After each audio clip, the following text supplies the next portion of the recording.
নমস্কার বন্ধুরা, সবাই আশা করি ভালো আছো, কিন্তু অনেকেই ভালো নেই।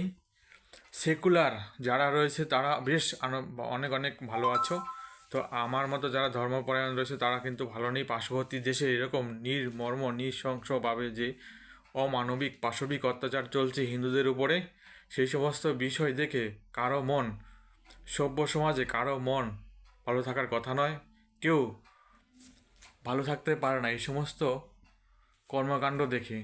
তো ধর্মান্ধ যারা রয়েছে তারা ধর্মের নামে উগ্রবাদী তা ছড়াচ্ছে বিভিন্ন জায়গায়, বিভিন্ন মানুষের উপরে, নিরীহ মানুষের উপর অত্যাচার চালাচ্ছে। এটা দেখেও আমাদের হিন্দু কিছু সেকুলার মানুষ এখনও একদম ঘুমিয়ে আছে নিশ্চিন্তে, ভাবে যে পাশের বাড়িতে আগুন লেগেছে, আমি কেন সেখানে নাক গলাতে যাব, সেখানে কেন আগুন নিভাতে যাব। পাশের বাড়িতে চুরি হচ্ছে, আমি কেন সেখানে চোরকে ঠেকাতে যাব।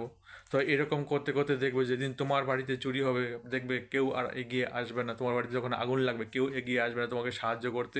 তো আমরা হিন্দুরা হলো এরকমই, যারা হিন্দু হয়ে হিন্দুদের বিরুদ্ধে কথা বলি, হিন্দু হয়ে হিন্দুদের নামে কুৎসা ছড়াই, তাদের উপকারে আসি না, তাদের বিপদে আমরা সাহায্য করতে এগিয়ে আসি না। তো আমরা সেরকমই হিন্দু। হিন্দু ধর্মের কিছু কিছু কুলাঙ্গার রয়েছে, কিছু কিছু সেকুলার রয়েছে যারা ধর্মটাকে অন্যের কাছে হাসি রসের তামাশা করে দিয়েছে এবং নিজের ধর্মকে মানে না। তারা নিজের মানুষের বিপদে এগিয়ে আসে না। এরকম হিন্দুদের ধিক্কার জানাই, তারা প্রকৃতকারী হিন্দু নামে হিজড়া। তো এই সমস্ত বন্ধুরা যারা রয়েছ তাদের থেকে দূরে থাকো, আর নিজের ধর্মকে রক্ষা করার চেষ্টা করো। নিজের ধর্মের মানুষের প্রতি ভালোবাসা সৃষ্টি করো। হিংসা নয়, আমরা কোনো ধর্মের বিরুদ্ধে নই, আমরা সকল ধর্মকে শ্রদ্ধা জানাই এবং ভালোবাসি। কিন্তু আমার ধর্মের মানুষের উপরে কোনো রকম অত্যাচার হলে সেই বিষয়ে আমরা চুপ থাকতে পারি না এবং চুপ থাকবো না, প্রতিবাদ জানাবো। আমরা যেটুকু ক্ষমতা আছে সেই আয়ত্ত থেকে আমি প্রতিবাদ জানাচ্ছি, ধিক্কার জানাই। আর এরকম যদি কোনো রকম সমস্যা হয়ে থাকে সেটার জন্য আইন আছে, আদালত আছে, তার জন্য অনেক আইনের পরিসর রয়েছে, সেই আইনের আওতায় এনে তাকে বিচার করা হোক। কেউ যদি কোনো কিছু খারাপ করে থাকে, সে আমি করি, যেই করো তুমি করো, তো তাকে অবশ্যই সাজা দেওয়া উচিত। যদি সে যদি কোনো খারাপ কাজে লিপ্ত থাকে, তো তাহলে আইনের ঊর্ধ্বে কেউ নেই। আইনকে সম্মান জানিয়ে সবাই একে অপরের সাথে বসবাস করা দরকার।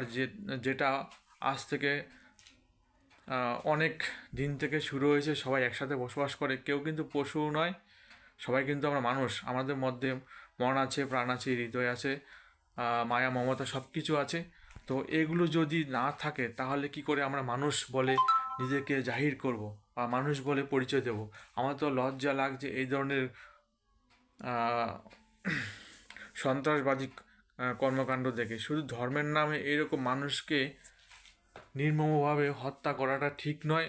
আজও কাল তোমাদেরও কিন্তু এরকম পরিণতি হতে পারে। সময়ের চাকা কিন্তু কারোর জন্য অপেক্ষা করে না, সময় ঘুরতে থাকবে। যখন তোমার সময় আসবে তখন দেখবে তুমি কি করো।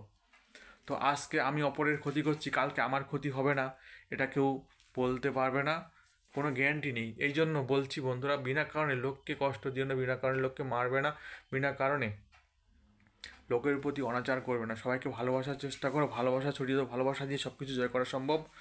ধর্মের নামে এরকম অত্যাচার করা ঠিক নয়। তো সবাই জেগে ওঠো, সবাই সবাইকে সচেতন করো।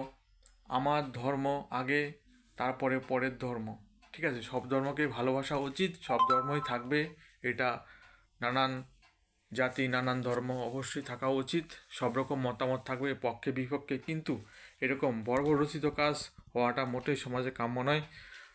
আমি সকল বন্ধুদের বলবো, তোমরা অবশ্যই সকলকে সচেতন করো এবং নিজের ধর্ম পালনের জন্য সবাইকে সচেতন করে তোলো। আমি কিন্তু জন্ম হয়েছি সনাতনী হিসাবেই, আমি আগে মানুষ নই, আমি আগে জন্মগ্রহণ করেছি। আমার বাবা মা যারা সনাতন ধর্ম তারা, সেই হিসাবে আমি সনাতনী। তাহলে আগে আমি সনাতন ধর্ম হিসাবেই জন্মগ্রহণ করেছি, আমি মানুষ, তারপরে তো পরে মানুষ, তাই না? ধর্ম কি আগে এসেছে না পরে এসেছে, এটা তো বিতর্ক থাকবেই। তাই বলে কি আমি ধর্মকে আমি ছেড়ে দেব? তা কখনো হয়? কোনো ধর্ম মানুষ কিন্তু ত্যাগ করে না। ধর্ম ত্যাগের থেকে সেটা হাসি মুখে মরণ ভালো, নিজের ধর্মকে ত্যাগ করে। তাই বলবো, তোমরা সবাই ভালো থেকো, সুস্থ থেকো, আর এইরকম বর্বরিত কাজে ধিক্কার জানাও এবং প্রতিবাদ গড়ে তোলো। তোমার সমাজে চারিপাশে কী ঘটছে সেটা দেখো। কেউ যদি এরকম আপত্তিকর নোংরাভাবে কিছু ছড়িয়ে থাকে, সেটার জন্য প্রতিবাদ করো, তার বিরুদ্ধে প্রোটেস্ট করো। তো আজকে এটুকুই রাখবো। খুবই খারাপ লাগছে।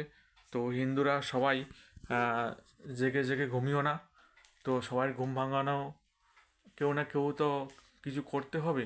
আর যারা এই ধরনের জেগে জেগে ঘুমাচ্ছ, তাদের তো আর ঘুম ভাঙানো সম্ভব নয়। তোমাদের একদিন দেখো কী পরিণতি হয়, সেটার জন্য অপেক্ষা করো। সেই দিন বেশি দূরে নয়। যদি এখন যদি সাহস প্রতিবাদ নিয়ে সামনের দিকে এগিয়ে না আসো, ভাইয়ের প্রতি ভাইয়ের যদি টান না থাকে, ভালোবাসা না থাকে, হিন্দুদের প্রতি হিন্দুদের যদি ভালোবাসা না থাকে, তাহলে কার থাকবে? অন্যদের থেকে কিছু শেখা উচিত। তারা দেখো কীরকমভাবে দলে দলে একে অপরের বিপদে ঝাঁপিয়ে পড়ে। আমাদের ধর্মের মানুষ এরকম একে অপরের প্রতি ঝাঁপিয়ে পড়তে দেখো? দেখো না। কারণ তারা হিংসা ভর্তি। তারা কি বলবো, খুবই সেকুলারগিরি দেখায়। তো সেকুলারগিরি সবসময় দেখাতে নেই, কিছু কিছু ক্ষেত্রে ফোর্স করা উচিত নিজের জীবন রক্ষার্থে, নিজের ধর্মকে রক্ষার্থে, নিজের পরিবারের রক্ষার্থে। তো সবাইকে বলবো শেষ অবধি, জয় শ্রীকৃষ্ণ, রাধা, জয় শ্রীকৃষ্ণ, জয় রাধা মাধব। সবাই ভালো থেকো, সুস্থ থেকো, টাটা।